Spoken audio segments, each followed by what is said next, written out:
वालेकुम। उम्मीद करता हूँ आप सब दोस्त ठीक होंगे। इंशाअल्लाह अल्लाह पाक सबको हमेशा के लिए सलामत रखे, खुशबाश रखे। आज मैं आपके साथ एक बड़ी दुख दर्द वाली कहानी शेयर करूँगा। एक माँ अपने घर में सफाई कर रही होती है। उसका बेटा खेलता खेलता आता है और शीशा देखने लग जाता है। शीशे में उसने अपना बहुत ज़्यादा कीमती तोहफ़ा रखा होता है। वो तोहफ़ा उसके बेटे से नीचे गिर जाता है और टूट जाता है।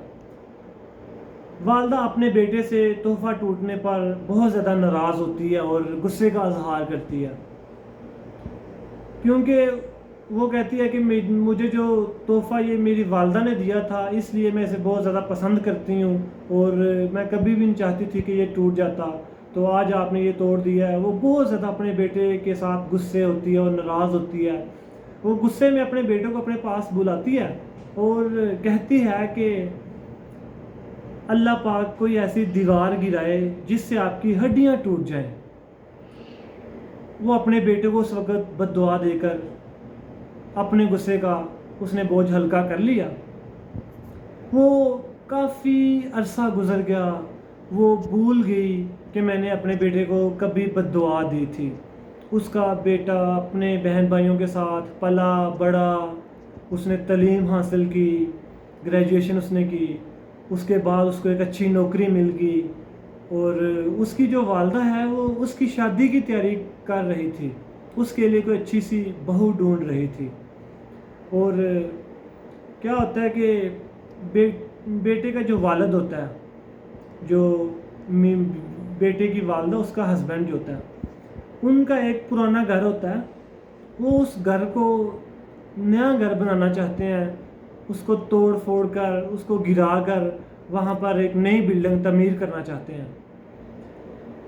तो वो अपने बाप के साथ जाता है और मज़दूरों को बोलता है कि ऐसे ऐसे हमने घर को गिराना और वहाँ पर हमने नया घर बनाना है, तो हमें वो बिल्डिंग जो है वो गिरा कर दें। मज़दूर आते हैं वहाँ पे काम करने के लिए और अपना काम शुरू करते हैं। बेटा अपने वालिद के पास ही होता है, तो मज़दूर वहाँ पे काम कर रहे होते हैं और बेटा अपने वालिद को बग़ैर बताए कहीं बिल्डिंग के अंदर चला जाता है। मज़दूरों को कुछ खबर नहीं होती कि कोई बंदा अंदर है या कोई भी अंदर गया है, क्योंकि वो उनको पता है कि बिल्डिंग हम गिरा रहे हैं, सब लोग बाहर हैं, कोई भी अंदर नहीं है।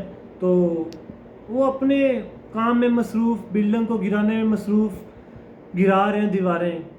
तो क्या होता है कि जब वो दीवार गिराते हैं तो वो बेटा अंदर था, बिल्डिंग के घूम रहा था, वो दीवार उस बेटे के ऊपर गिर जाती है। दीवार जैसे ही गिरती है एक बड़ी खौफनाक आवाज़ निकलती है, चीख निकलती है।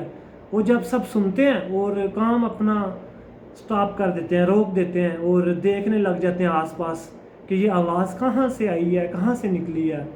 जब वो देखते हैं तो उनको क्या पता चलता है कि उनके बेटे के ऊपर दीवार गिर जाती है और बेटे का जिस्म इस कदर चूरो चूर हो जाता है, उसकी हड्डियाँ टूट जाती हैं।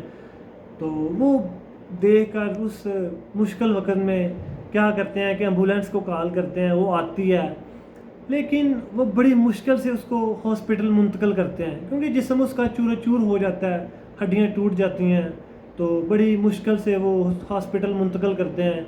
और जब बेटे का बाप घर जाता है और अपनी बीवी को ये ख़बर देता है, ये बताता है कि ऐसे ऐसे आज दीवार जो है वो मेरे बेटे पर, आपके बेटे पर गिर गई है और बेटे की हड्डियां टूट गई हैं, चूरो चूर हो गई हैं, तो उसका जिस्म सारा चूरो चूर हो गया। उसकी वालदा ये सुनते ही अपने होश खो बैठती है और ज़ारो कतार रोने लग जाती है। रोते रोते वो बेहोश हो जाती है। जब वो बेहोश हो जाती है तो जब उसको दोबारा होश आता है, वो अपनी आंखों के सामने क्या देखती है, अल्लाह पाक ने उसे वो वाला टाइम याद करवा दिया जब उसने अपने बेटे को ये बद्दुआ दी थी कि अल्लाह पाक कोई ऐसी दीवार गिराए कि आपकी हड्डियां टूट जाएं। तो जब वो ये अपनी आंखों के सामने उसके وہ وقت آتا ہے، اللہ پاک اس کی آنکھوں کے سامنے وہ وقت وہ الفاظ لے کر آتا ہے تو وہ زار و قطار روتی رہتی ہے، پریشان ہوتی ہے اور بڑا پریشانی کی حالت میں رو رو کر اپنی ٹینشن میں مبتلا ہوتی ہے۔ تو کیا کہتی ہے کہ کاش میں نے اس وقت اپنے بیٹے کو بد دعا نہ دی ہوتی، میں نے اس وقت اپنے بیٹے کو یہ الفاظ نہ بولے ہوتے، میں نے اس وقت یہ ایسا اپنے بیٹے کے بارے میں کچھ بھی نہ کہا ہوتا، میں اس وقت گنگی ہو جاتی۔ تو لیکن وہ وقت گزر چکا ہوا تھا جب اس نے یہ بد دعا دی تھی۔ تو اب ہم میں سے کوئی بھی نہیں جانتا کہ کون سا وقت قبولیت کا ہوتا ہے، اور ہماری زبان سے نکلی ہوئی جو بھی دعا جو بھی بد دعا قبول ہو جاتی ہے۔ ہماری زبان سے ہر نکلا ہوا اچھا اور برا لفظ جو ہے اللہ پاک کی بارگاہ میں قبول ہو جاتا ہے، ہمیں کیونکہ اس چیز کا نہیں پتہ ہوتا کہ کب ہماری دعا اور بد دعا قبول ہو جانی ہے۔ تو اس لیے وہ والدہ یہ بھی کہتی ہے کہ وہ میرا بیٹا اپنے بہن بھائیوں میں مجھے سب سے زیادہ پیارا تھا، اور اپنے جو میرے بیٹے تھے ان سب میں سے وہ نیک بھی تھا میرے لیے، لیکن جب وہ اپنے بیٹے کو اس حالت میں دیکھتی ہے وہ بہت پچھتاتی ہے، زار و قطار روتی ہے اور بار بار کہتی ہے کاش میں نے اس وقت یہ نہ کہا ہوتا، میں اس وقت گنگی ہو جاتی، میرا بیٹا آج میرے گھر کی ساری قیمتی چیزیں توڑ دے لیکن میرا بیٹا مجھے صحیح سلامت مل جائے۔ لیکن اس وقت کاش کاش کاش کا یہ لفظ پورا ہو چکا ہوتا ہے اور وہ پچھتاوے کے علاوہ کچھ باقی نہیں رہتا۔ اس لیے میں آپ سب سے یہ ریکویسٹ کرتا ہوں کہ اپنی اولاد کو، وہ بیٹے ہوں یا بیٹیاں، کبھی بھی بد دعا نہ دو، اس لیے کہ آپ اور ہم یہ نہیں جانتے، ہم میں سے کوئی بھی نہیں جانتا کہ ہم بد دعا دیں اور وہ قبول ہو یا نہ ہو، کیونکہ ہمیں نہیں پتہ کہ کون سا وقت قبولیت کا ہوتا ہے۔ تو اس لیے اپنے جو اولاد کو بد دعا دینے سے بچیں، گریز کریں، پچھتاوے سے یہ بہتر ہے، کیونکہ جب آپ کی زبان سے کچھ لفظ اچھے یا برے نکل جانے ہیں اور اللہ پاک کی بارگاہ میں قبول ہو جانے ہیں، تو جب وہ وقت آتا ہے تو ہمیں یا تو خوشی اور یا پھر پچھتاوا ہوتا ہے۔ تو اس لیے میں سب سے یہی ریکویسٹ کرتا ہوں کہ اپنے بچوں کو کبھی بھی بد دعا نہ دیں۔ ہمیں اس کہانی سے یہی سبق ملتا ہے، یہی اخذ نتیجہ ہوتا ہے کہ بد دعا اپنی اولاد کو نہیں دینی چاہیے۔ ہم جب بھی اپنے بچوں کو کھیلتے کودتے ہنستے ہوئے دیکھیں، ان کو بد دعا دینے کی بجائے ان کے لیے دعا کریں، اللہ پاک سے ان کی اصلاح کی دعا کریں، اللہ پاک سے دعا کریں کہ اللہ پاک ان کو نیک بنائے، ان کو اچھے عمل کرنے کی توفیق دے۔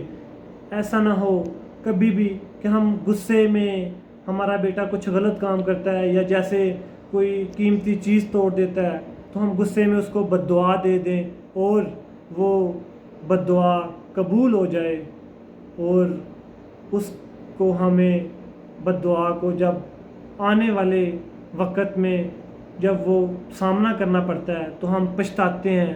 تو اس لیے میں سب سے یہی ریکویسٹ کرتا ہوں کہ اپنی اولاد کو کبھی بھی بد دعا نہ دو۔ السلام علیکم۔